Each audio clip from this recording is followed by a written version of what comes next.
I'm Jason Aponte. That is Dieter Kurtenbach. This is a new segment that kind of did well the last time. I think we'll just call this one Dieter and Jason. Does that work with you, Dieter? That's fine. I'm glad that it kind of did well. I mean, that's a ringing endorsement. Let's try to do a little better than that. I'll up my game here. 100%. No, you were great last time. Don't, and obviously that's why people, were asking if we could do it again.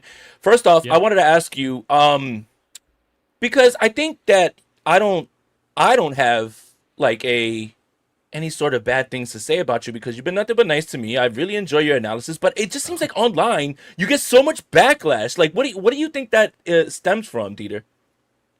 I think that this marketplace in particular doesn't care for how convicted I am in what I say, right? I say Mm. what I believe. I do my absolute best to be well researched, well sourced, well documented. And so I don't hold back and I don't couch what I say. I have an aggressive personality when it comes to this stuff because, again, I am more than willing to show my work on the process. It doesn't rub people the right way. That's it. You know what? It's not going to be for everybody. That's a-okay. But we live in a world where everyone gets to have their say, and I'm happy for that. I don't need to have an opinion on that either. I, I'm allowed to my opinion. You're allowed to your opinion on my opinion. I don't need to keep it going. It doesn't need to go forever. People just, you don't like me? That's a-okay. Go to town. Like, listen, there's about 7 billion people on the planet who either don't know me or don't like me. I'm not going to lose sleep over it. The fact of the matter is that this market, the San Francisco market, I would say in particular, does very much seem, and this is probably a healthy outlook, which is not where I grew up, and it's not what I idolized as a kid. It's probably a healthy outlook to want to look at the bright side of life. That is not where my head is at. I am a pessimist by intellect and an optimist by willpower. And when you have to watch the 49ers practice and you watch them going through a second preseason, second training camp where they're just kind of half-assing it, it's hard to build up that willpower to get excited about some stuff. But ultimately, and so ultimately they're going to play the games. The outcome is going to be the outcome. But people don't like someone who's coming in with strong convictions on what it is they're saying. And they definitely don't like it if they don't like what I'm saying. So it's kind of the double whammy there. And you know what? More power to them. But I'm all game. If anyone doesn't like what I'm saying, let's hash it out. Let's get into it. I'm more than happy to do it. This is my job. This is my passion. I'm more than happy to hash it out. But just saying, "Oh, you suck. You don't know anything." That's not moving the conversation forward. That's just you doing whatever, and we're all going to move on from that. So I'm glad you noticed it. Obviously, I think the human brain takes on pain 4 times more than it takes on pleasure. So obviously, it's something that pops into the old numbskull every now and again on my end. Like, man, this kind of sucks. I'm really getting the brunt end of it here, and some people handle it better than me. Probably getting better at it, but why does it happen? I got a lot of theories. Probably the main one is we're doing this online, so the joke's on me. No, I agree. Again, it was just something that I noticed from, No, it's, one tweet interaction. And, I obviously, yeah. again, you know, you've been nothing but nice to me. I enjoy your analysis, and plus, I don't really want to pick a fight with a guy who's 6'9". Like, that's not really something No, that I mean I'm that's probably not in anyone's best interest. I'm a little doughy. I mean, I do think that would help you in a fight with the 6'9" guy. But I work out. I'm trying. I mean, you're literally in my weight room right now. So, like, if you wanted to know where we're at, like, you keep the nonsense coming. Keep on saying that I'm a casual, which is a hilarious take. Keep on picking on me. You can find out. I'll take all that energy and put it out on the bench. There you go. So nothing goes. There's no day that goes by without at least a little bit of drama, right? And last Of course. night, Jauan Jennings is the subject of a discussion that happens on a Bay Area sports radio Mm-hmm. station. That's the way I'll put it. It was And it was on it was on 95.7. I don't know if you got beef. You can totally say the term no, 95.7 with me, I even though I don't. do work for KMBR. I have no beef with either. Okay, good. Actually, Yeah, both have been very nice to me. So I I just can wanted to make sure. acknowledge their existence. They do a Okay. wonderful job over there. I prefer what Okay. we do at KMBR, but I think they do a wonderful job there. Well, there you go. So Tim Kawakami of the SF Standard went Mm-hmm. on 95.7 the game, and this was the direct quote about Jauan Jennings and his demands. What I've heard from NFL circles is what Jauan's asking for is high, above 20 million per year, and maybe a lot above 20 million per year to put him in the top 20 or so of wide receivers. Before I let you, get to it, Dieter, I got a few things. One, I'm gonna post up the top 20 wide receiver names. We'll just go through those. But one, this is kind of the way that the 49ers sometimes operate, in which they negotiate through the media, right? Like I think that was a No. yes. Uh-huh. I think this is a well-planted story, and they knew that Kawakami was going to go ahead and say it. Now, does that mean that I believe that Jauan Jennings believes that he's a $20 million receiver? Yes and no. Yep. Yes, because I believe in any negotiation, and again, this is a low-level negotiation that I've had where, when I worked at 9 to 5, Yeah. I want a certain amount of money for my raise. Of course. I asked for too high, so you come and meet me at the number I actually want. Yep. So does Jauan Jennings really believe he's a $20 million receiver? I don't know. Does he believe that the 49ers will cave and give him 15 and he'll take that? Probably so. But I just want to go through these names real quick, Dieter, before I pass it to you. This is the range of $20 million receivers. 19 is tied with Devontae Adams and Chris Godwin, 22 million. 21 is Stephon Diggs, who just signed this deal with the New England Patriots, 21.1. And Hall of Fame wide receiver Mike Evans is at 20.5. Yeah. That would put him right there in that section of 22, 23, right above Christian Kirk. Dieter, I think I've said what I had to say. You can have the floor on this one. Oh, no, I legitimately agree. That was all I was going to provide. I think you nailed it. I think that the Niners are out here trying to get ahead of what is, in all likelihood, going to be a fan freakout, because your starting wide receiver is Ricky Pearsall, and your second wide receiver is either Sky Moore or Russell Gage or Marquez Valdez-Scantling. We're talking about a team and a fan base, and they're not wrong for this, by the way, like when I say this, that is excited for Kendrick Bourne to visit on Monday. That's where we're at with the receiver room right now. So the come back from Labor Day, games in 5-6 days, and you already know how this goes down, which is just give him whatever he wants. We need him. Just give him whatever he wants, because it's not their money. And and they should never think about the 49ers money as their money. Like, that is what was going to happen on Tuesday. So how do you get ahead of that? How do you make it so that public sentiment is still pro 49ers, which I think it currently is, but the timeline hasn't ticked all the way down to nothing yet? It's pretty simple. You frame him as a unreliable negotiator, as an unreasonable asker. And I think that you're right. I think that at some point he said, I would like $24 million a year because I was your number one wide receiver last year. And after everyone gets done laughing in the room, now at least they have that high point, as you noted, right? And now we can find somewhere reasonable, because the Niners' current offer is pass. We'll just go with your 7, and he's like 24. And I think that, if this was a normal negotiation between reasonable parties, you'd find somewhere in the middle, and that would probably be a fair market deal for Jauan Jennings. But we're not operating on a normal time frame. We're not operating under, frankly, a level playing field surface because of this calf injury, which, by the way, happened again last year. So now you have that big red flag just staring everybody in the eye. And the Niners are just like, no, we're gonna do this through the media again. We're gonna make sure that everybody knows that we are, in fact, in the right, which I do think they are. But I also don't think Jauan Jennings is wrong in this, because he needs to get his money now, because that injury threat, which everyone acknowledges is a real and present danger, ain't going away. That calf gets healthy. That doesn't mean that it's going to stay healthy.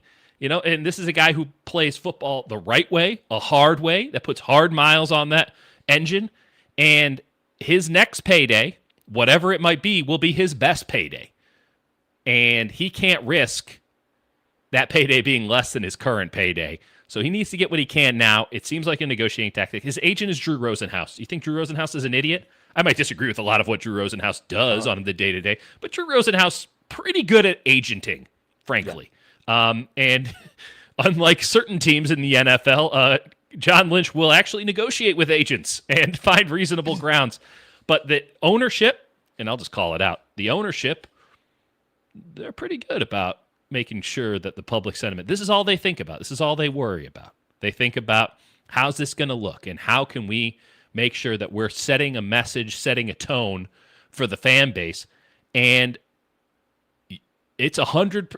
They nailed it.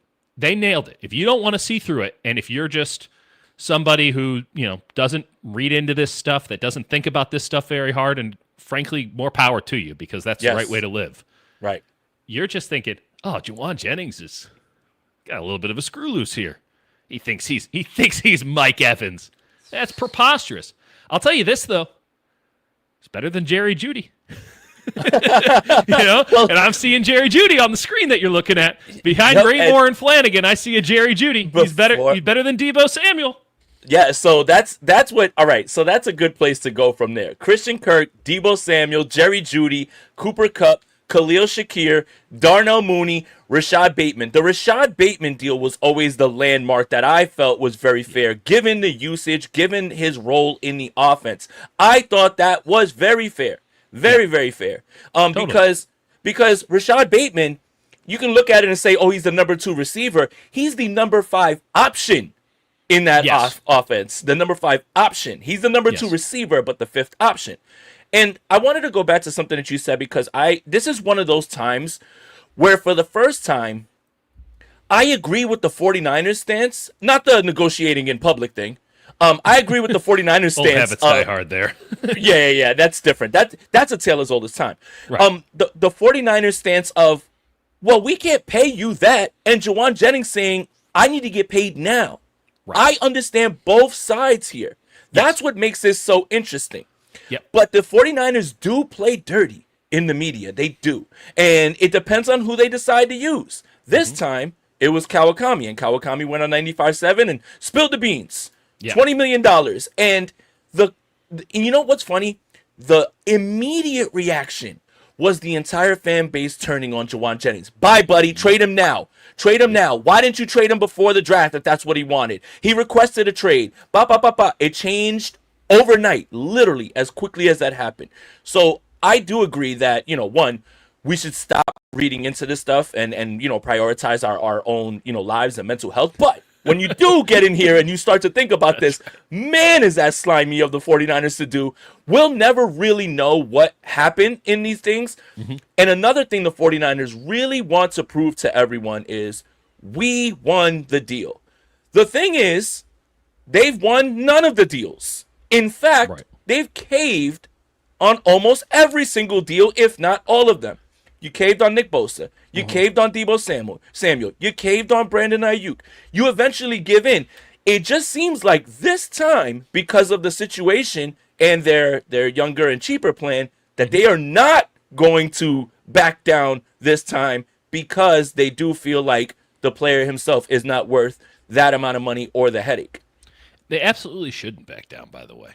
I agree. They made it very clear to Jauan Jennings, whether he wanted to receive the information or not, that he was not part of their long-term plans as they stood when they were dealing with all the long-term contracts back in the spring.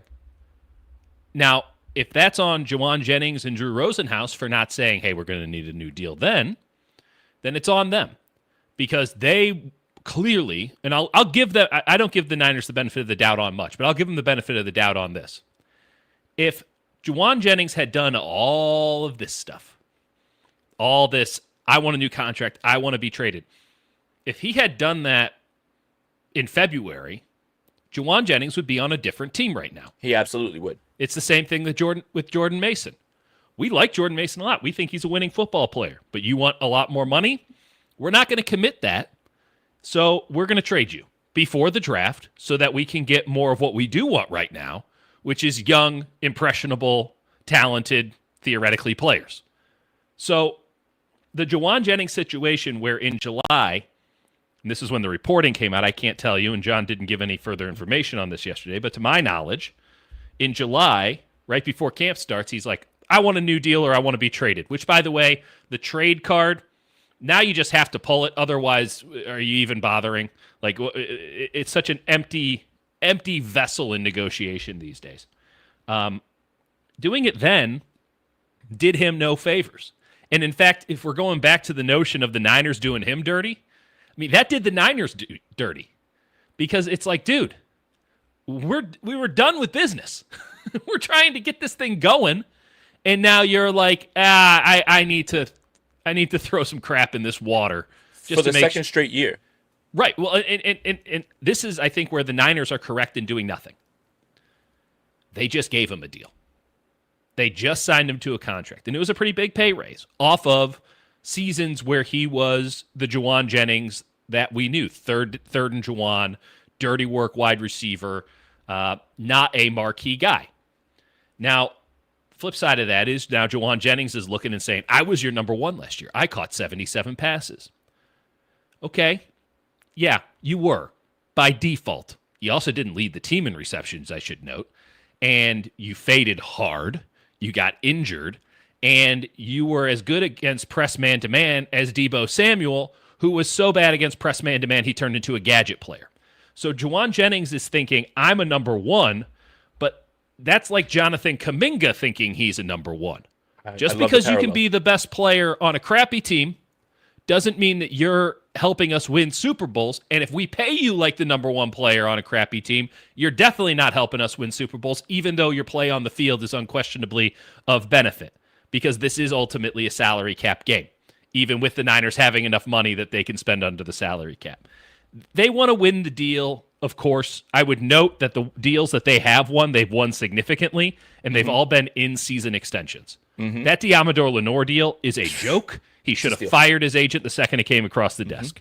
But when they get into long, drag-it-out negotiations, they lose, as you noted. Every single one of those, you're right. Now let's think back to this time last year. They did not know what to do with Brandon Aiyuk because you don't know how to classify, and this is not you, this is everybody. Myself, the Niners, Brandon Aiyuk. No one knows how to classify Brandon Aiyuk on the hierarchy of NFL players. If you want to get into a long, drag-it-out negotiation with Nick Bosa, guess what? You'll lose because Nick Bosa is a superstar player, a perennial all-pro player. If you want to get into a long, drag-it-out negotiation with a quarterback, you're going to lose because he is the quarterback of your team. So all of those previous encounters of those long, drag-it-outs, they applied to players that the 49ers couldn't possibly afford to lose because they were great. Brandon Aiyuk is just shy of that in my estimation. He certainly thinks he's one. Other teams think that he's just a jack, frankly. So they didn't know what to do. They had traded him.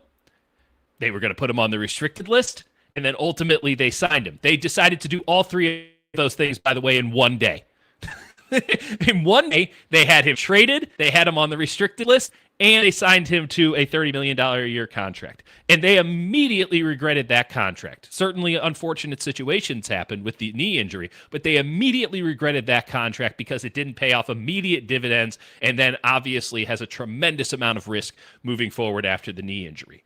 So do you think that they're going to actually negotiate with Jauan Jennings and overpay him so that with all this injury risk after just going through this with Brandon Aiyuk, a markedly better player, and specifically, not just a markedly better player, but specifically an every down player, which I know Jauan Jennings thinks he is, but in the new paradigm, and certainly in the paradigm moving forward, he is back to the old Jauan Jennings. And the old Jauan Jennings is a situational football player. Yes. If you pay a situational football player $20 million a year, you, the general manager, are getting fired, and it is just a matter of when. Yes. And that's that was going to be my next point. Brandon Aiyuk was the number one wide receiver on this team, but the number 3-4 option. Yeah. And when you look at how many targets were drawn his way, that was the 49ers sticking point of why they didn't believe that he deserved this amount of. Why would we pay you if like we're going to throw the ball to you 100, 115 times, 120 times? We're not going to do that. That's not how we operate. Real quick, the other positive thing that Brandon Aiyuk had going for him in the negotiation, and I think ultimately the trump card that gave him the win when it came down to it, is Kyle Shanahan knew what was coming. Yeah. Kyle Shanahan knew that his offense, the classic Shanahan offense, had been figured out. The run game gets figured out with 5-man fronts. We saw that from the Rams 3 years ago. Now, the Rams and 2 other teams in their division run a 3-4, which is effectively a 5-man front, taking away the edge. So the outside zone, as Kyle Shanahan knows it, is gone, which means that you have to do more gap stuff, which means you have to do more swing stuff. And they've done a good job in adapting to that because they have a good offensive line coach who can scheme it up, and they have a great running back, and it's Kyle Shanahan. He'll figure out the run game. The pass game stuff isn't about scheme. It's about, can you win? Can you win one-on-one? And Kyle Shanahan knew it was coming because there was hints at it throughout last season, and it all came to a grand crescendo. 2 years ago, I apologize. Came to a grand crescendo in the Super Bowl. When the Kansas City Chiefs just said, we're pressing you man-to-man every play, do something about it. And the 49ers, and specifically Deebo Samuel, said, nah, I can't do anything with this. And so every single flipping team that was well coached, there were about 3 or 4 that decided, we're not doing that, and you saw what happened to them last year. Every single team just said, we're going to press man-to-man you. We're going to press man-to-man you. And on that roster going into the season, they had one player who they could reasonably say could beat press man-to-man. They just used a first-round pick, by the way, on a player that they thought could beat press man-to-man. They proved to be correct, but that player had not practiced at all. A couple days later, he got shot in Ricky Pearsall, and then he didn't break out until the final couple games of the season when they finally figured out how to integrate him into an offense that had been struggling for 14 weeks to beat press man-to-man. Once he finally figured out where to line up and what the play was, he looked pretty damn good. So the idea of, okay, we know that press man-to-man is coming. I'm Kyle Shanahan. I can see the writing on the wall. We were so bad against it, not just in that one Kansas City game, all the regular Kansas City games and all the other games where that scheme showed up in spurts. We're so bad against it. The book is out, and it was on national. The entire world watched it. There's no way that we can get away with it again. So how are we going to beat it? And his answer, the one that was in-house, was Brandon Aiyuk. It didn't work out last year. It might never work out now, knowing the knee injury. But when push came to shove and the chips were on the table, Kyle Shanahan's like, do I want to pay him this much? Absolutely not. I don't. Do I want to put him on the restricted list? That seems a bit extreme to basically punt an entire year of Brandon Aiyuk over this, though he has been ridiculous. And I don't want to trade him either because he's clearly somebody that we need for the offense. So let's pay a little bit more because we need him so much right now. And this is when we come back to Jennings. They needed Brandon Aiyuk so much at that moment, right then, because they knew press man-to-man was coming, that they overpaid him. How is the parallel not the exact same with Jauan Jennings, who, by the way, can't beat press man-to-man at all? It's funny because Jauan Jennings is the anti, like he's the example of Kyle Shanahan helping players, look good, right? Like he's a very good 50-50 guy. He doesn't create separation, but he has that proverbial dog in him, right? Oh, absolutely. And going back to what you said about Aiyuk, the 3 offenses that Kyle Shanahan has run that have been the most successful have had ex-receivers that have been able to win. 1, Andre Johnson with Matt Schaub in Houston. 2, Julio Jones with the Atlanta Falcons, and 2023 with Brandon Aiyuk being able to win and separate off of those types of things. He was able to get Andrew Hawkins 100 catches in a year as an ex-receiver. To say that Kyle Shanahan doesn't value the ex-receiver is I've heard people suggest that, is to completely ignore history. But at the same time, Kyle Shanahan's been calling plays at the NFL level for 15 years now, 16 years now, and he's one of the... I'm not sure if people quite get how revered he is in NFL circles. Oh, yeah. defensive coordinators will take their off seasons or even bye weeks, and they will cram study the best offenses in the league and think about ways to beat them. Every year for the last 15 years, they have been cram studying Kyle Shanahan. And lately they've been cram studying Sean McVay. And Sean McVay has done a much better job in adapting and being one step ahead than Kyle Shanahan, which is why the 49ers seem to do what the Rams did the year before every year in perpetuity. But the idea that Kyle Shanahan isn't somehow still on the vanguard, maybe just a step or two behind his former protege, is laughable to me.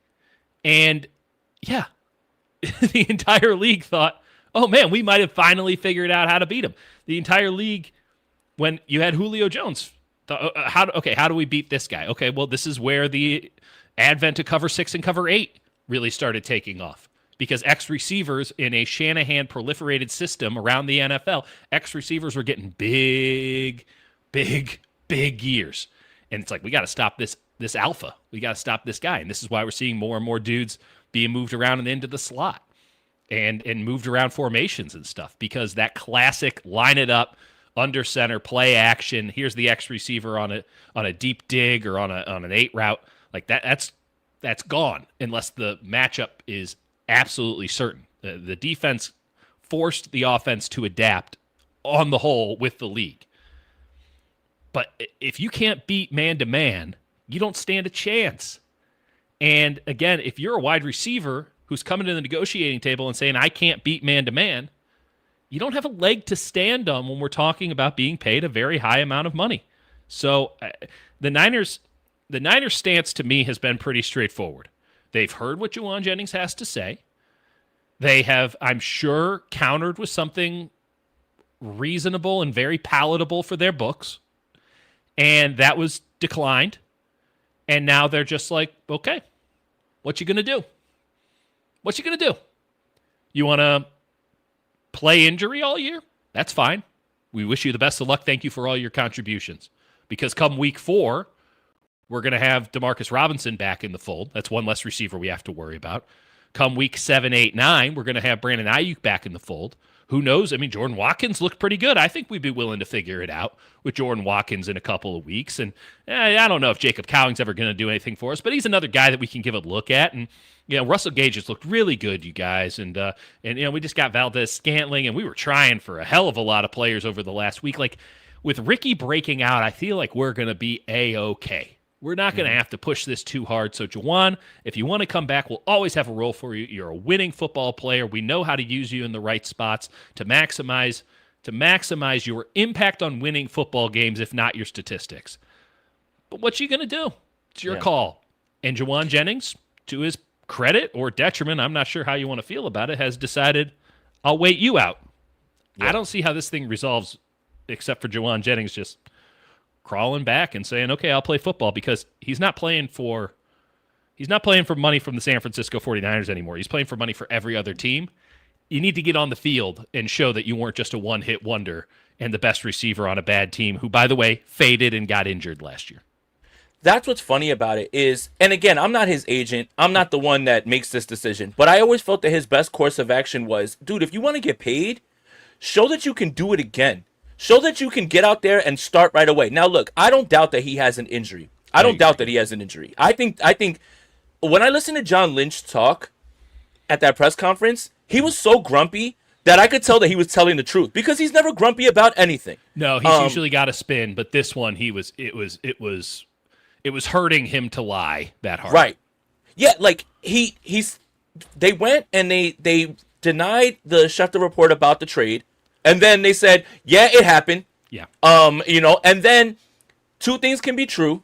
Mm-hmm. He's hurt and he wants a contract. Yep. And then what I always thought Jennings' best course of action was going to be was, while Demarcus Robinson's hurt, while Brandon Aiyuk is out, while they're trying to figure out, where exactly the slot Ricky is going to be, X, Z, F, like you can move him around. And I think that's another valuable chess piece of that.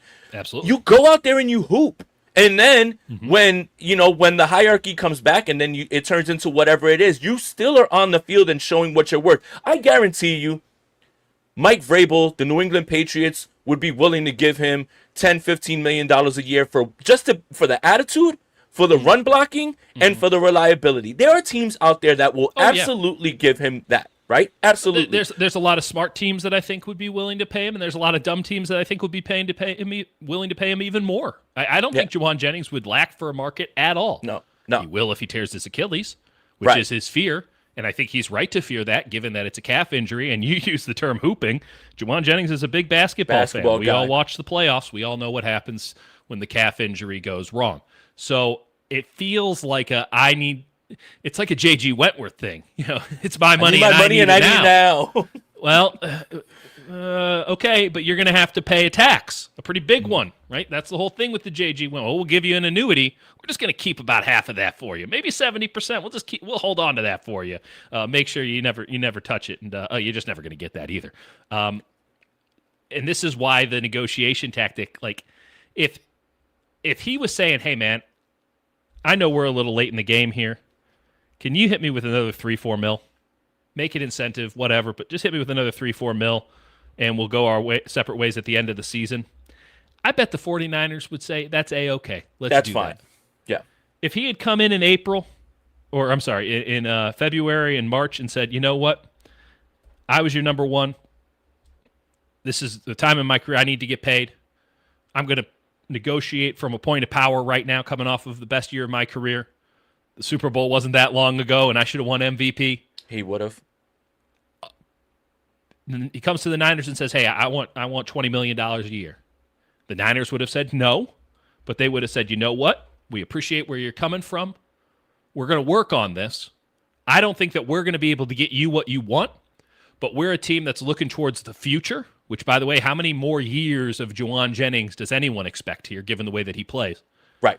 Let's find you the best spot to get that money, and the best thing for us to get back some young players or get something that can help us right now. Maybe we can get a defensive tackle for you straight up.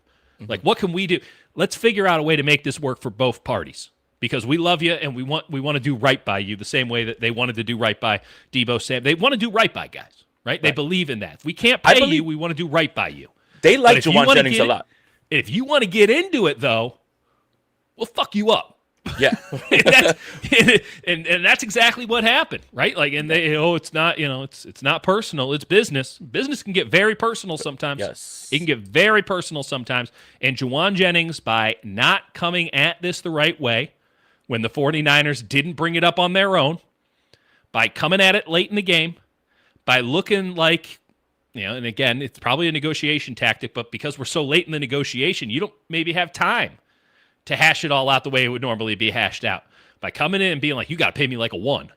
By having this sense of desperation about him because of these calf injuries that he's had, the 49ers are like, we can't win. How are we supposed to win this? And you're right, they want to win every deal. Who doesn't? Jauan Jennings wants to win every deal. How are they supposed to win this one? Either we look like total pushovers and overpay a situational player, because again, I need to reiterate this, he wasn't a situational player last year. Those were extreme circumstances. Of course. He's a situational player this year. He's a situational player certainly moving forward into 26 and beyond, which is in theory when this contract would really kick in. So they're thinking about everything the Niners are doing is about 26. 25 is just we'll see what happens and we'll pretend as if it was the plan all along.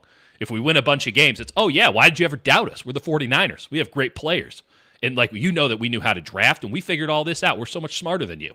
And if they fail miserably and they lose their 3 division games in the first 5 weeks, they're going to be like, it's always been about 26, baby.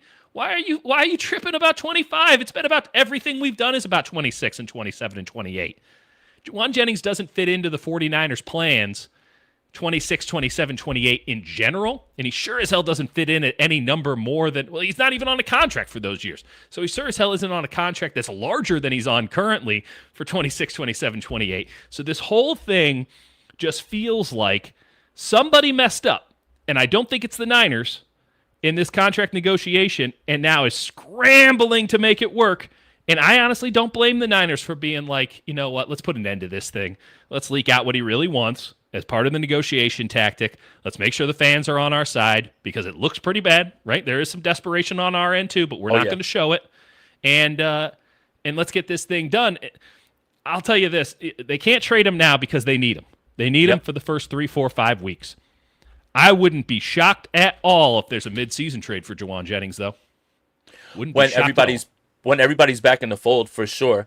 I wanted to go back to the plan as well too because the Ricky Pearsall draft pick, while the Brandon Aiyuk thing is going on, and while we believe that either one, if not both, of Debo or Jawan were not going to be there Right. in the future, is something that like it seems like the 49ers are now in a position of like this was never our plan to begin with. We had again, the circumstances last year were what they were, and we thank you for everything that you did last year. But you still weren't a part of the long-term plan. The long-term plan was let's find a way to get Ayuk in here. Let's draft Pearsall. Let's have him. And again, they're telling you with the draft picks every year. Watkins again this year. They're still in there. They're still continuing to add wide receivers, and they're telling you what the plan was. The problem is that I don't blame Jauan Jennings for again what he did last season and saying I need to get paid now because I think he realizes what you said, Dieter, that other teams are going to utilize him as a role player. And he is definitely trying to cash in on this desperation of this team. But I do think too the 49ers are kind of resigned to the idea like of we'll play it by ear. If we're in this and we're in the mix week 7, week 8, then yeah, we're going full in for a playoff push. If we're not, then you know what? We'll develop our rookies and we'll get everything rolling and we'll move it in that direction. Right. This is a case of me understanding both sides in this, which Totally. I rarely do. I rarely, rarely Yeah, I'm do. with you. Yeah, I'm usually on the player side. I'm usually like, man, you NFL teams are greedy, but this one, I get where JJ's coming from. I get where the 49ers are coming from, but the 49ers have upped the ante now with what they've done because like I said, that report came out kind of overnight last night, right? Like when Kawakami went on 95-7 Yeah. and the perception from pay that man to bye-bye, see you later, Yeah. it flipped in a moment's notice, and the 49ers are not stupid in what they did. Like they did that for a reason. To be fair to Tim Kawakami, who I don't think maybe He's we're not giving. a pawn. No. Yeah, like I'm not. I would say it if I thought it, but I think that he was asked a question. He answered the question. He answered it honestly. Now, where did he get that information? Okay, so was this some sort of grand conspiracy? Probably not. Like I'd heard that he was asking for wide receiver 1 money. Now, was that specific? No. And if it was specific, it's like, well, I know what the number 1 wide receiver in the NFL, arguably, in Jamar Chase makes. I'm going to go ahead and say that Jauan Jennings ain't asking for $40 million. No. So it is, when you say wide receiver 1 money, okay. All of this is very vague. All of this is very loose. And again, if you had come earlier or if you had come more reasonably in your ask immediately, because it's like, hey, we got a short time frame here. We gotta get something done. Let's just get down to brass tacks. I need $3 or $4 extra $1 million for this year. I think it could have gotten done. But by doing the long thinking that, oh well, when push comes to shove, they'll just give in because that's what the Niners do. Yeah, in the past, and yeah, for other players. But this ain't the past, and you ain't those other players. So Good luck with that. Real quick, Dieter, so we can kind of put a bow on this. Yeah. What is your prediction? What is your sense on the resolution of the situation? I think the resolution for the situation is exactly what's happening right now. I think that the 49ers do nothing. I think that Jauan Jennings does nothing for a while now. I don't expect resolution on Monday or Tuesday. I think it's too late for him to be considered anything worthwhile against the Seahawks. Like, he can't be in there. You want to talk about a situational player? The dude ain't running as far as I know, but he's supposed to be in there as your number 1 receiver, your true X, or even your Z against the Seattle Seahawks, and like their secondary and their defense. Get the hell up out of here. So the idea that this thing gets solved anytime soon seems very fanciful. I think the 49ers are just going to say, hey, we're going to wait until you make the call. And I think Jauan Jennings has made it pretty clear that he's he's not backing down from whatever it is he's asking for. So, and the calf injury is a good cover in the meantime. So I'm not expecting anything clean or resolute, but I think one day he just shows up and they go on with their merry life. And it's probably going to look really stupid in retrospect on Jauan Jennings' part, because by the time he shows up, I'm guessing that there's going to be a lot more people showing up too, and he's going to be fighting for reps or catching up with an already moving train and fighting for reps legitimately with a wide receiver room that is better than the one he was in last year. For sure. For sure. And what's funny is, and going back to the John Lynch press conference, again, the funny things that I saw was not only the body language and the way he was answering, but the report of his incentives, right? And people were kind of using that as leverage, like, oh, he can't sit out because he's going to miss out on all these incentives. And John Lynch threw water all over that and said, no, look, that's already been paid out. That's not a report. I couldn't tell you one way or another, and I can't trust that Lynch is being totally forthright on that one. For sure. But what I was going to say is, it looked like he had bags under his eyes, because he's not only, one, negotiating this thing, and two, trying to put 53 men on the field and being frustrated with the idea of, I don't know if it's the injury, I don't know if it's the contract, how do we keep you, how do we move this guy, we don't even have a fucking punter on the team right now because we're trying to figure all this out. Like, all of this has mounted in the frustration, and you're absolutely right. Like, I think if he comes to them before the draft and says, I want $20 million, they'll say, we're going to find a trade partner for you and get this done right away. Thank you. Thank you for your service, and so long. Salute him and send his ass to the Jaguars. Like, Or I mean, maybe a good team. I don't know. Like, he's a winning football player. He is. Someone's going to want him. They're certainly going to want him in that contract. It wouldn't have been, George Pickens got traded this past, like, guys get traded. Guys get moved. I mean, the Buffalo Bills were willing to move on from Stephon Diggs at one point. Like, there's always an opportunity somewhere else down the line. No one feels good about their receiver room. You can never have too many of them. Right. But, man, and the Niners certainly need Jauan Jennings, but that's a theory of Jauan Jennings right now. And they don't need – this is, I think, the biggest thing. They don't need Jauan Jennings in 2026. They don't need Jauan Jennings in 2027. He's negotiating a contract for those years. If he wanted to just negotiate a contract for 25, there's probably an argument to be made for his case. But he isn't. He's negotiating for 26 and 27 and 28. And the 49ers are like, I don't know why you're bothering asking. We made it pretty clear that we weren't interested. Because if we were interested, we would have signed you. Yeah. And again, he's just cashing in on what he did last season. And again, I don't blame him. I mean, you got to strike while the iron's hot, and many players have done that. But the iron's not hot anymore. Like, that's it's not. The iron was hot in February. Right after the season ended, you had to go back and say, listen, like before they draft Jordan Watkins, before they signed DeMarcus Robinson, before they started adding all these guys, that's when you should have went and done this. It's the idea that a few days before training camp, all of a sudden now it's like, hey man, we want to get a deal done here. And I knew there was something I wanted to ask you. Can I get a massive pay raise? Can you double my money? Triple? And, look, it's funny. I know you've had a really, really simple offseason in which all these extensions have been done and everything. But here I am, and I'm not going to make this easy. I think I legitimately think, and again, I can appreciate where he's coming from, because this is a guy who doesn't have a step to give, who has some real injury concerns, and he knows, like, this is his chance. But he is playing the 49ers like fools here. And to be fair, history shows they have been fools. But they have spent this entire offseason probably with a big old poster board in the front office saying, stop acting like fools. Like, the window is closed. Figure out a new window. Make a new window. And he's like, nah, if I wait, they'll freak out. And maybe he just thought that Pearsall was going to be trash and that all these other guys weren't going to be any good. Yeah, or hurt, whatever. Just like, he's not going to be a thing. And all those other guys got hurt, so he was right on that one. But Pearsall ain't trash.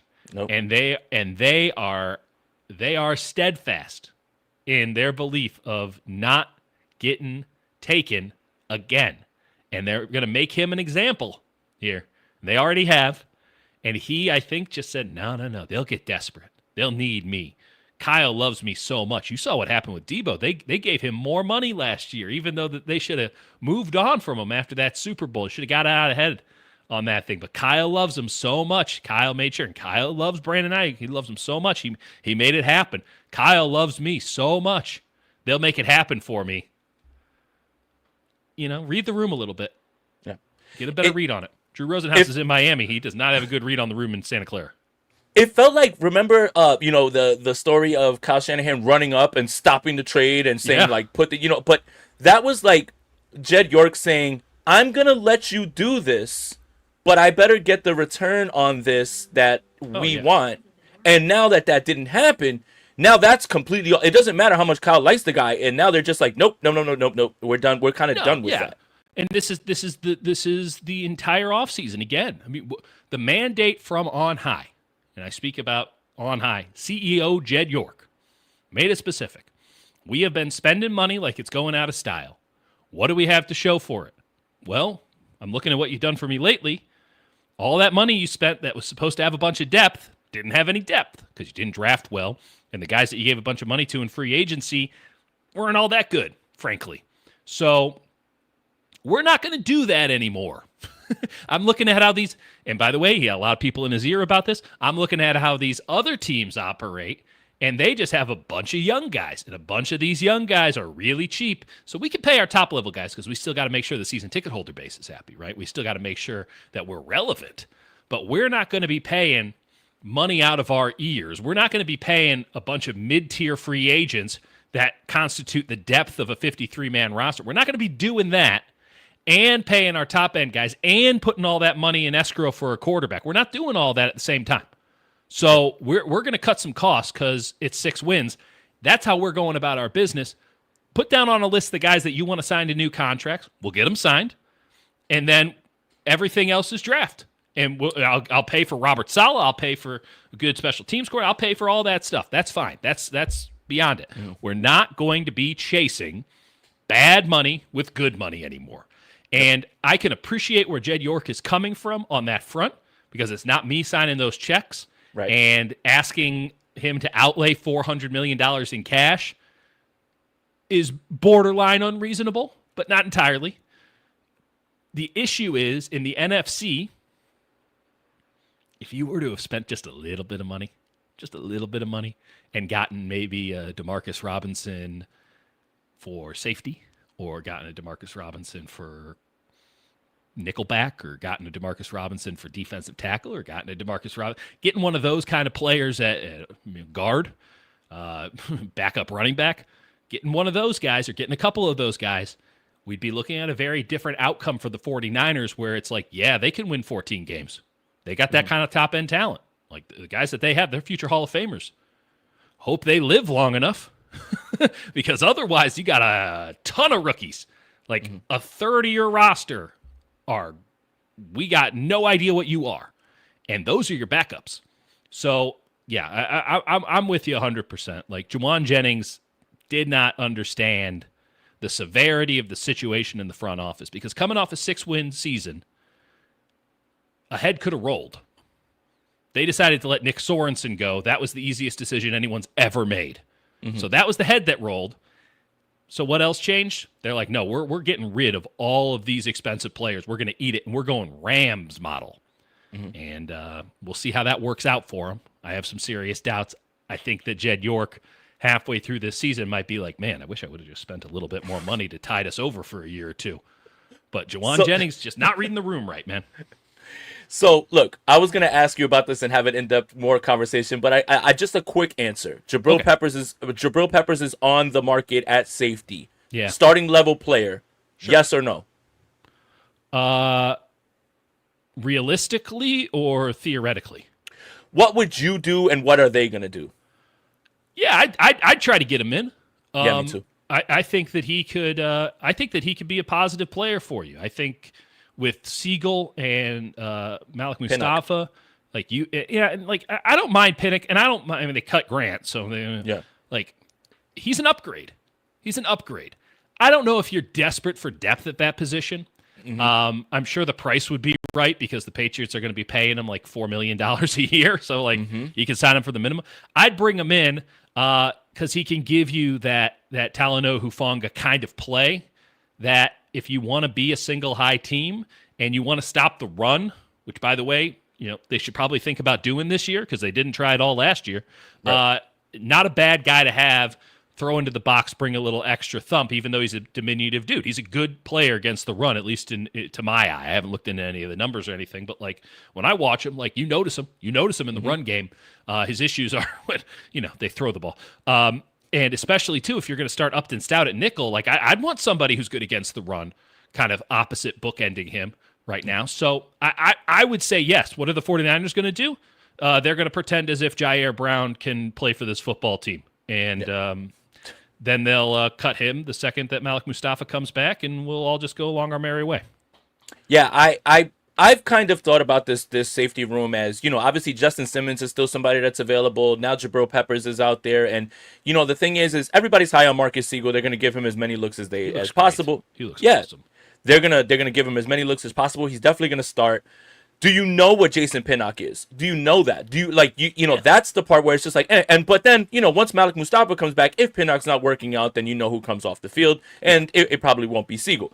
Just thinking in the short term, right? Like in this area, it does make sense, but I understand why they're not going to. Now, I want to pivot the conversation real quick, and we'll do this for 10 minutes, and then we'll get you out of here, Dieter.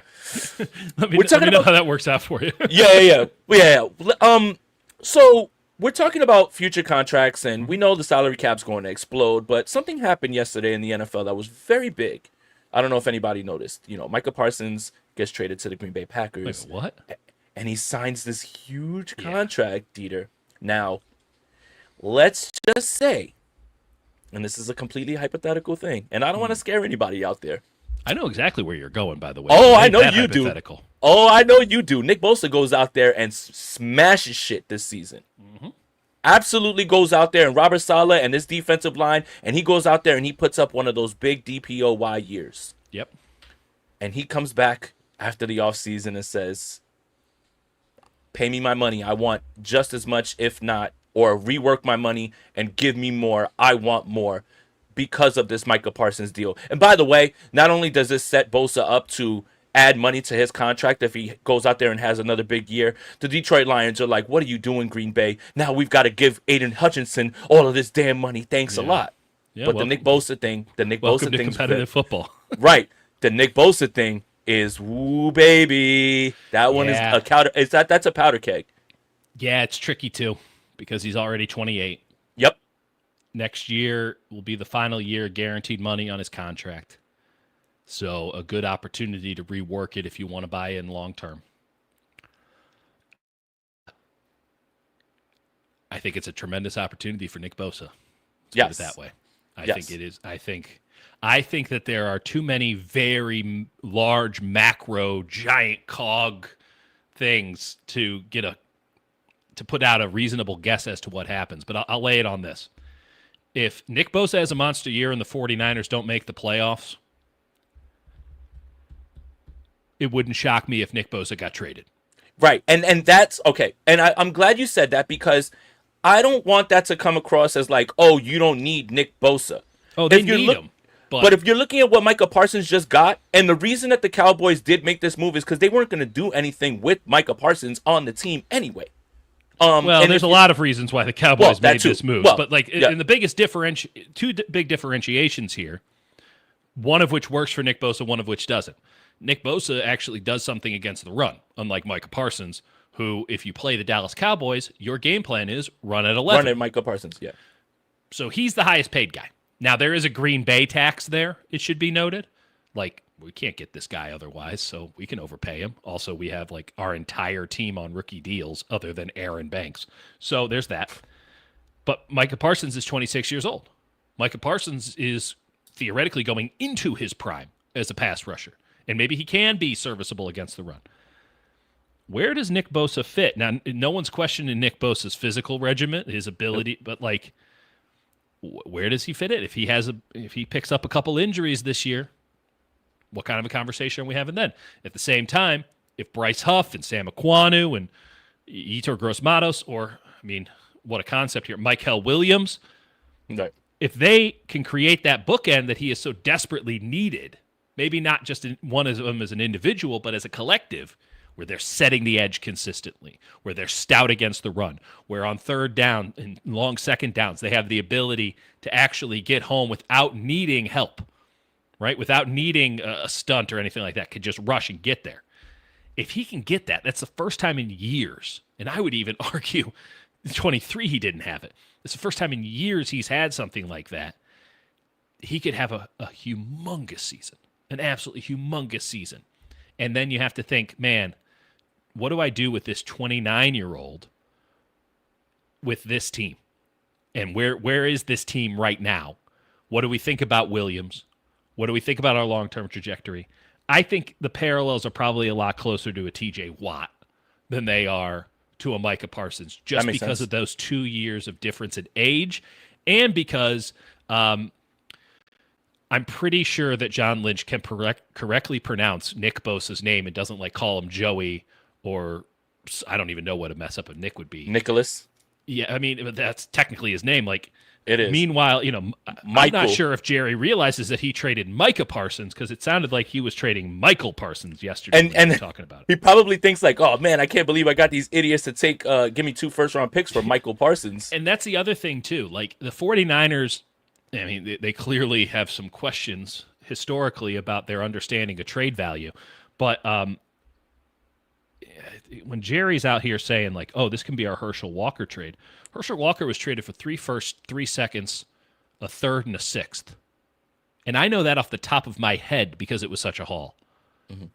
You got 2 first rounds and a guy in Kenny Clark who hasn't been a good run stopper for 4 years. So, and is in his 10th year in the NFL. Mm-hmm. It's an all-time bad trade. It's an all-time bad trade for a player that I'm not even that high on. And by the way, the Micah Parsons contract might be an all-time bad contract when it's all said and done, even though he is an unbelievable pass rusher, and that is ultimately what you're paid for at that spot. The Bosa thing, there's so many things that we need to see and get a read on before we can sort of really properly extrapolate it out. And when I say this, I don't mean it flippantly. Anything is on the table with Nick Bosa. Yeah. At any point from here on out, because the market has been reset this way, and because anything's on the table for the 49ers. No one knows what it is. It was nice living in this world where we're Super Bowl or bust. We don't live in that world anymore. It's not to say they can't win the Super Bowl. They can. Mm-hmm. I'm not as bullish on them as Vegas is, but they can win the Super Bowl. But they could also completely flame out again, and everything's about 26. And if it's about 26, 27, and 28, how does Nick Bosa fit into that? We already see how they feel about Jauan Jennings. Now we're up in the stakes a little bit here for sure, but these are conversations that need to happen because we're coming into the end of some of these great players, not just primes, but careers. Trent Williams, how many more years does Christian McCaffrey have at an elite level? How many more years of George Kittle can you expect for him to be the best tight end in football, especially a two-way tight end? It's one thing if you're Travis Kelce and you're already losing a step, you don't block. What happens when you also need to set the edge on the offensive line and you're treated like your right tackle? How much more of Fred Warner we're already starting to see. Fred broke his foot last year and he's a warrior and he's unbelievable and he played through it. Is this something? Can he be Bobby Wagner? By the way, Bobby Wagner not as good as he looked last year. Yeah, for sure. So I'm glad that he got the counting stats and I'm glad he got a new contract because Bobby Wagner's a man and he deserves everything he gets. But is that Fred Warner's future, or is this going to be, once it goes all the way? This is the predicament of where the 49ers are at. They're too good on the top end to be terrible, and they're too shallow with everybody else to be great. And one of those two facts is going to win out this year, and I think it's going to dictate everything moving forward, which makes me really excited to see what this season is. Maybe it's a morbid curiosity, but I'm excited to see what this season is. Yeah, for sure. And this is why NFL is king and this sport is king. The cascading effects of a trade between the Dallas Cowboys and the Green Bay Packers and the subsequent extension from there has a overlapping effect on what happens with Nick Bosa, who just got paid a few years ago. And again, if he does have a really good year, do you blame Nick Bosa for going to the 49ers and saying, you know what, I need more money? And with this stance of we have a plan. We're younger. We're cheaper. That, again, it's pushing the 49ers to kind of deviate from, you know what? And I say this all the time. I think the 49ers live in perfect world, best case scenario, la la land They're sometimes. optimists for sure, Always. which For is why 100%. people hate me. Well, I don't think they hate you. They just push back a little bit. That's but fine. I, but, Push back. but, Come with something other than you suck. Right. But what I mean is, nothing's gonna go wrong. Nothing's gonna change. Here's our plan. And Nick Bosa's not going to ask for any more money, even if he has a monster year. We don't have to worry about that down the line or anything like that. Christian McCaffrey's going to play for 3 straight more years where he's going to be elite, you know. And it will always be 2023 for Christian McCaffrey. 100%. And sometimes I believe that is a detriment to the front office, is that they operate in this perfect world scenario. Mm-hmm. And I don't know how they get to this spot when things very rarely go right, you know, or go professional according to football. plan. Or just for the Niners. Yeah. Or just for the Niners. Yeah. Just for the Niners. The AYSO curse is real. And, you know, you think about the teams that are at the pinnacle, the teams that everyone should be copying.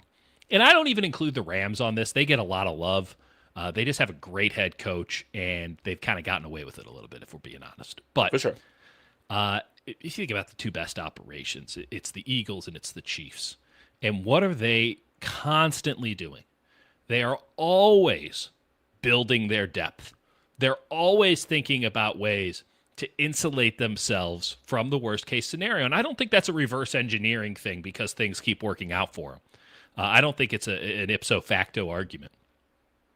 The Eagles are as aggressive as anybody with guys who are about to be cut. They know everybody who's about to be cut. They know how they would fit into the schemes that they run. They are taking flyers on athleticism. They're taking flyers left and right, and they're moving on and on and on. And by the way, that creates a lot of cash outlay. And credit to the ownership group and the Luries for being able to pay that year after year, because you know they'll take a lot of $1 million bets, right? But they know that if it pays off, Jordan Mailata, you can just go down the line, the entirety of their interior offensive line. They have the coaches, and they just keep pacing that turns into a $50 million payout off a $1 million bet, and you probably only made 15, 20 of those bets. So that's a double return, right? So the Chiefs, I mean, think about what the Chiefs have. Patrick Mahomes, right? They're constantly retooling the offensive line. Now, this year, they spent $15 million just to make sure they have a good backup in Jalen Moore. They're constantly backfilling at a position like corner where they know, hey, if this guy becomes one of the top paid players in the league, and we think he can be, we'll have somebody who we can immediately replace him with, right? We're just going to slide that guy in. Every year they have a new guy who comes in, and you're like, oh, this guy's really, really good. They trust their coaches in that regard. They've built up an insulation. They've done that through every means, trade, free agency, and then certainly the draft. The Niners need to get at that point. And you can make the argument in a way that they were for a time. They were never at that level, but Brock Purdy's a perfect example. Why are you taking Brock Purdy in the 7th round? You already have 2 quarterbacks. You know, what are we doing? What are we doing here? Well, you're covering your ass. And they should be thinking more like that. And I do think these last 2 drafts have been to that effect. Best player available. Ricky Pearsall's a good example, right? Like, oh, you don't need a wide receiver. You need an offensive lineman. Yeah, but you're going to need a wide receiver in a year. Turns out we insulated ourselves, and they're better for it because they kept taking best player available, and taking a bunch of darts and throwing them against the board and seeing what stuck and how many points it got. That's where the Niners need to be again, and they need to be doing it in more ways than just the draft. They need to be doing it with middle-tier free agents. They need to be doing it certainly with waiver claims and such, and in practice squad rotation. I'm fascinated to see how this goes from here. But, that rosy outlook sometimes does get in the way of winning football games because stuff is going to go wrong, and the teams that are deepest are the ones that get over it. And the teams that aren't deep end up going into the season as a Super Bowl favorite and winning 6 games. Well, Willie Lampkin was the latest one. And you know what? The Eagles kind of did something that I feel like is unspoken. And it's so unspoken that I didn't really know it until maybe a week or 2 ago, claiming an injured player. Someone who was designated as injured. And the Eagles said, nope, we'll do it. We don't care. And, this is me obviously making a joke because Niner Faithful did put it up. Ambry Thomas, 49ers legend, on the practice squad for the Philadelphia Eagles as well. Yeah, and listen, they have a lot of guys who, like you and I both know because we've watched them, like, that guy can't do it, right? But they're thinking 2 or 3 steps ahead. And so if he's on this practice squad today, well, maybe we cut him in 3 weeks, right? And we want to bring somebody else in. But then if we're really screwed at corner and he's just hanging out on the street, well, he's already been in the building. So now we're not having to catch him up game week. He already knows the playbook to a certain degree. He's already practiced with us. He understands what it's like to live and to, just exist in Philadelphia. Like, they're thinking of Howie Roseman is always thinking about the worst case scenario. Maybe this is because Howie Roseman, oh man, Jauan Baker's a great. Really? That's unbelievable. What? When did they cut Jauan Baker?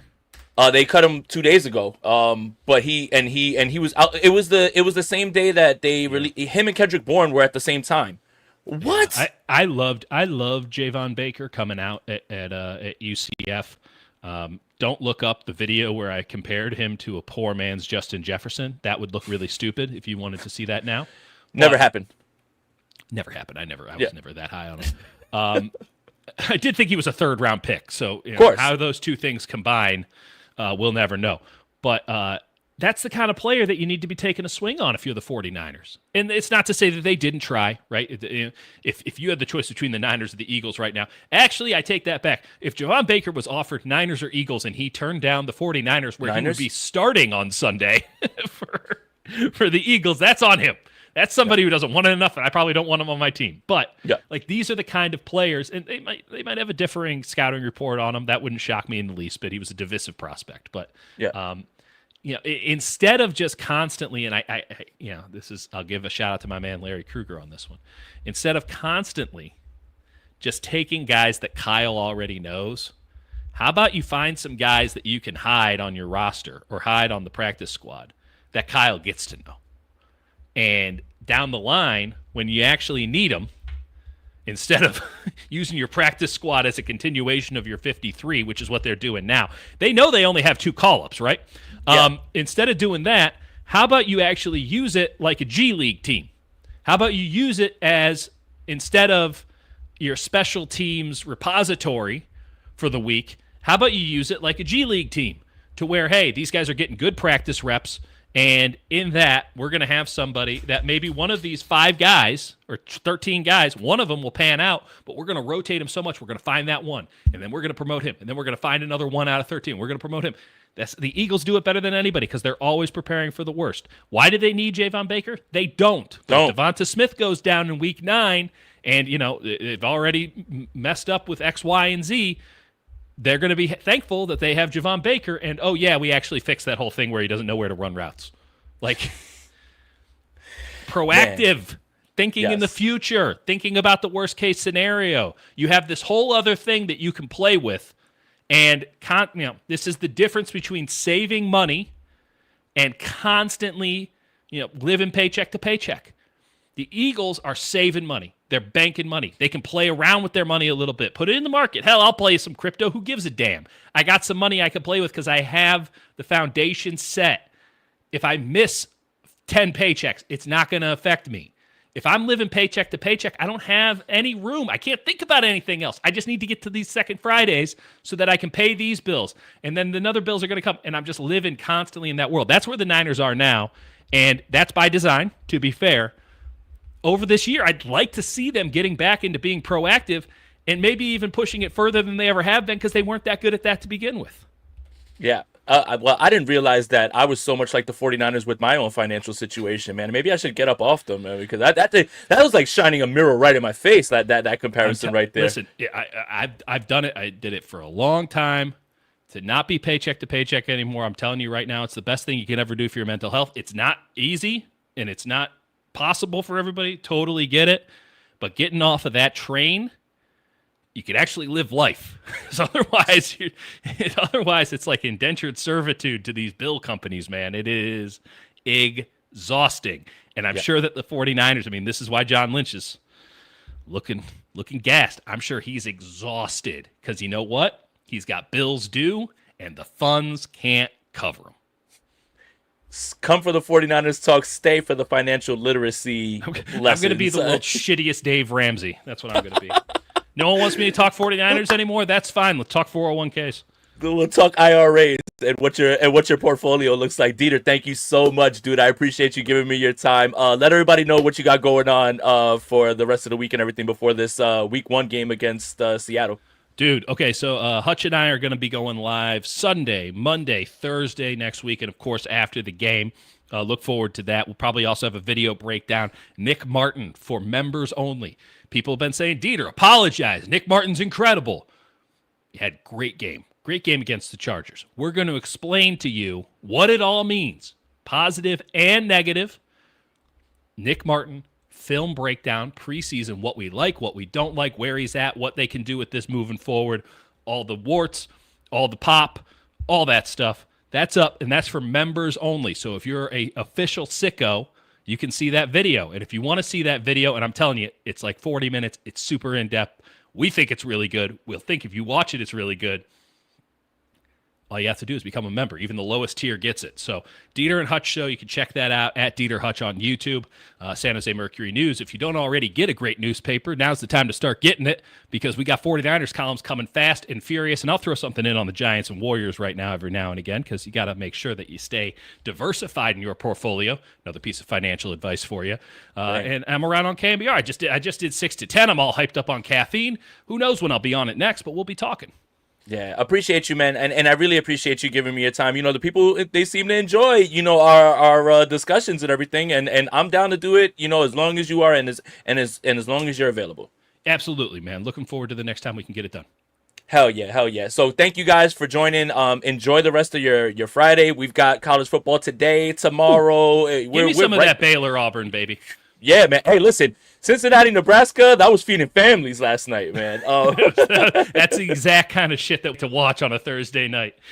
Is this good? No. Is it college football? Yes. Yes. And it got me away from watching the same episodes of SpongeBob that A really wanted to watch last night. So that was absolutely That's right. worth Daddy's it. got to watch football. I don't know what to tell you, sweetheart. Hey, it's my job, honey. But make sure you guys like this video, subscribe to the channel, subscribe to Dieter's YouTube channel, follow him on Twitter as well too, so you can yell at him like everybody else does. You don't have to do that. No, you don't have to do that. No, like Dieter says, I spend way too much time on Twitter. Absolutely 100% agree. Need to cut that out of my life. Now, listen, man, you got your path. I got mine. My path is that this brain doesn't handle the Twitter all that well. I'm right. Sensitive. I'm a sensitive soul. You're more, you can handle it. I can't. It's like some people can smoke. I can't smoke weed. My brain can't handle it. I'm no good. So to each their own. If you can handle it, more power to you. Probably not doing good things for you, but more power to you. I can't handle it, and please stop being mean to me there. So yeah. That's all I'll say. That's all I'll say. I will say this. My opinion on the jersey was not received well, but that's fine. And you know what? I feel Did you not like the jersey? I don't like them. Yeah. Well, listen. There's a lot of man children on Twitter right now, and they're like, "Oh, I'm going to get one." That jersey is the easiest tell on if you should avoid someone at the Levi's Stadium parking lot. Oh my God. But the thing is this. Look, and this is how I know I'm getting better. Okay. People are saying to me, what do you know? You're not shit. And I'm just like, hey, if you enjoy the jersey, more power to you, man. I was like, I love that for you. Imagine being like, you're a fucking idiot. You don't like this shirt. I'm just like, and you know what's about? And what's funny, Madden. And what's funny is I saw it, you know, earlier on because we texted or whatever, and I didn't like it then. I'm not gonna change my opinion of it when it comes out and I see it now. I mean, listen, it looked a little bit better than the low res images that we had both seen. Mm-hmm. But yeah, I agree with that. Yeah, you know, if you're gonna do it, maybe go all the way out and don't do that weird helmet. I don't know. Maybe do it. Listen, it is what it is. It doesn't really matter. Nope. It will either be the best or the worst jersey the 49ers ever wore because there's no way that in Week 18 that game means nothing. Like there's just no way with this team and this kicker that Week 18 game means nothing. So that jersey is either going to be the playoff jersey or the we didn't make the playoff jersey. So it will take care of itself one way or another. I'm just angry about it because I'm up in the press box. Listen, I'm going to gloat a little bit. I'm up in the press box. You're going to have this. Everyone's going to have the same problem on TV. You better hope it doesn't rain. Right. You're not going to be able to pick these sons of bitches out by number. You think you're going to be able to read those numbers on the jersey? Listen, That's you thought it was bad when they had the terrible black jerseys before. It was red on black, and it's like, well, hope you don't play it. Oh, you're only using those at night? Great. Okay. Awful. Some college football nonsense. The San Francisco 49ers should have 2 jerseys. Dallas Cowboys have done a lot of things wrong. New York Yankees have done a lot of things wrong.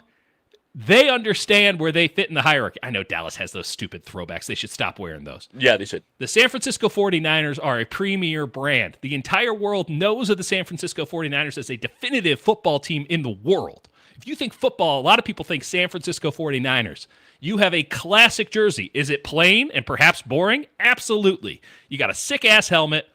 Don't deviate at all. I'm sick of the 94 throwbacks. It was supposed to be a one-year deal. White pants look stupid stupid. Get rid of the throwbacks. Get rid of the new ones. The San Francisco 49ers should have 2 jerseys, and they should only wear the red jerseys, frankly, like twice a year when they play some team that demands to wear white at home. Like, just come on. I love this, man. Again, I can't follow that up with anything other than if you enjoy the jersey, I love that for you. And I love all the people that are enjoying the jersey, 100%. Merry Christmas.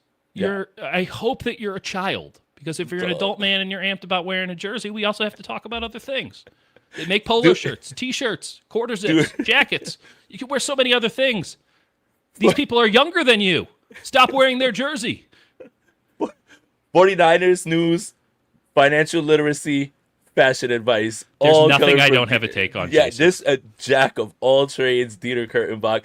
Thanks again, Dieter. Thank you guys for joining again. Make sure you like and subscribe, and we'll try to do this again next week. We're out of here. Enjoy the rest of your day, and we'll talk to you soon.